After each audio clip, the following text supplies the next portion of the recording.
Welcome back to my channel कुछ भी कहो दिल से।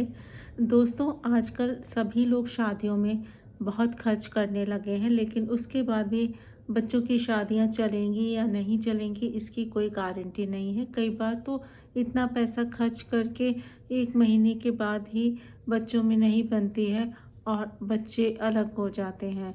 तो फिर क्या ये इतना खर्च करना किसी भी सेरेमनी पे आपको लगता है रेलिवेंट है? इतना पैसा शादियों पे खर्च करना चाहिए?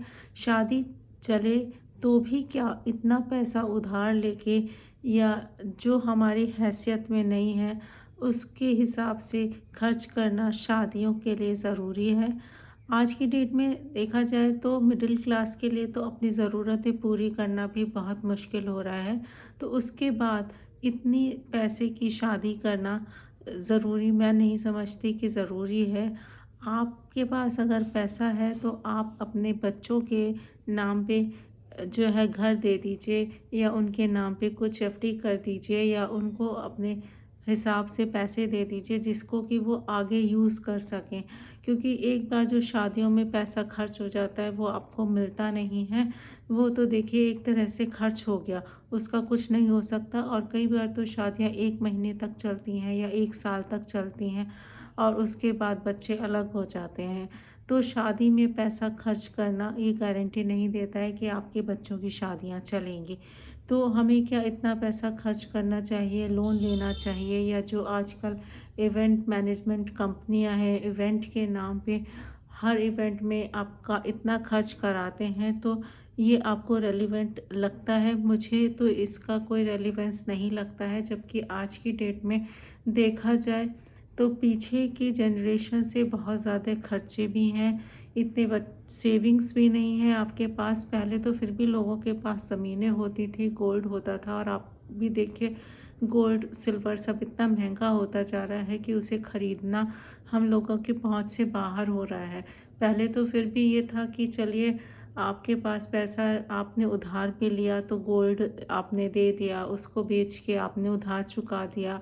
या आपके गांव में कोई ज़मीन हुई तो आपने वो बेच दी, उसको बेच के आपने पैसा ले लिया। लेकिन आज की जनरेशन के पास तो वो कोई ऑप्शन ही नहीं है। तो ऐसे में अगर आप पैसा लेके इतने बड़े इवेंट कराते हैं तो देखिए आप बहुत बड़ी मुश्किल में फंस सकते हैं और फंसते भी हैं लोग। और उसके बाद पछताने से कोई फ़ायदा नहीं है।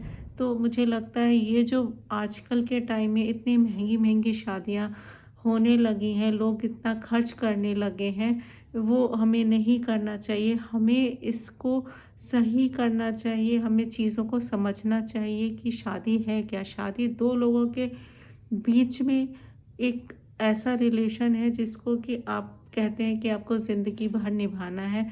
तो उसमें म्यूचुअल अंडरस्टैंडिंग बहुत ज़रूरी है कि उन दो लोगों में आपसी अंडरस्टैंडिंग कैसी है। कई बार लव मैरिज भी नहीं निभ रही हैं, एक दूसरे को जानते हैं फिर भी शादियां सक्सेसफुल नहीं हो रही हैं। क्योंकि सबसे बड़ी कमी हमारे समाज में जो अभी आ रही है निकल के यंग जनरेशन के बीच में, वो ये है कि जो मेल चाइल्ड होता है उसको जो है घर के इतने सारे काम नहीं आते हैं।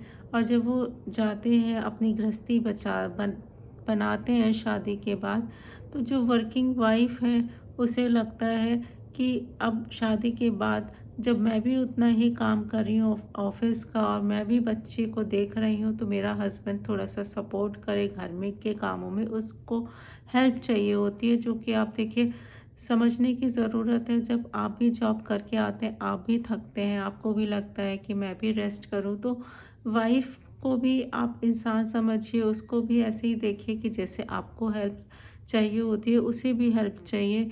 वो ऐसे तो नहीं है कि थकती नहीं है या उसको किसी चीज़ की ज़रूरत नहीं है। तो यही सबसे बड़ा रीज़न है कि जो आजकल के टाइम में शादियां नहीं निभ रही हैं। ऊपर से जब पेरेंट्स भी साथ में रहते हैं तो पेरेंट्स की भी एक्सपेक्टेशन होती है कि बहू है तो वो हमारी सेवा करे। सेवा जो है करना गलत बात मैं नहीं कहती कि बड़ों की आप बुज़ुर्ग की रिस्पेक्ट मत करिए, उनकी रिस्पेक्ट करिए, लेकिन बुज़ुर्ग भी समझें कि उनकी बहू अगर काम करके आ रही है, थक रही है, वो भी आपके बेटे की तरह ही काम करके बाहर से आ रही है, उसे भी थकान हो रही है, तो आप भी उसे सपोर्ट करिए, उसको समझने की कोशिश करिए। अगर आप समझेंगे तो वो भी आपको उतना ही सपोर्ट करेगी जितना आप चाहते हैं। तो घर में अगर उसको हेल्प रखनी है तो उसको हेल्प रखने दीजिए। तो जो आज की डेट में आती है दिक्कतें, वो तब आ रही हैं जबकि बच्चे फैमिली वे में जाते हैं। अब उन्हें समझ नहीं आता कि फैमिली वे में तो चले गए हैं, अब दोनों को अपना जॉब भी करना है, वो कैसे मैनेज करें। और अगर 2 बच्चे हैं तो पेरेंट्स भी एक के साथ ही रह सकते हैं, दोनों के साथ नहीं रह सकते, और कई बार उनके पेरेंट्स भी वर्किंग होते हैं।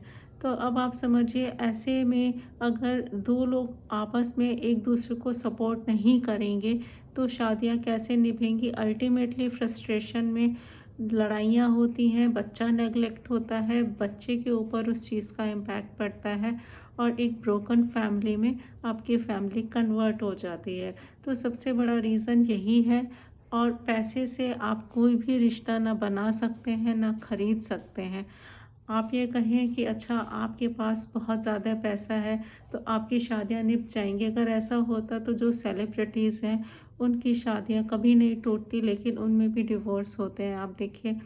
तो सबसे बड़ा रीज़न यही है कि अगर शादी हो रही है तो सबसे ज़्यादा उन्हें एक दूसरे को समझने की ज़रूरत है, एक दूसरे की प्रॉब्लम समझने की ज़रूरत है।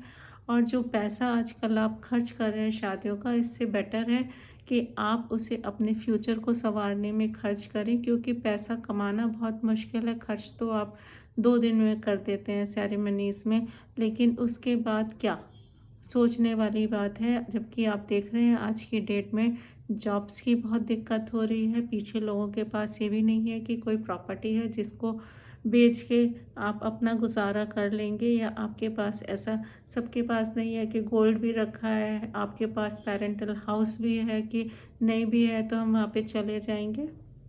तो आप जो है इन सेरेमनीज़ में खर्च करें, लेकिन बहुत ज़्यादा दिखावा ना करें।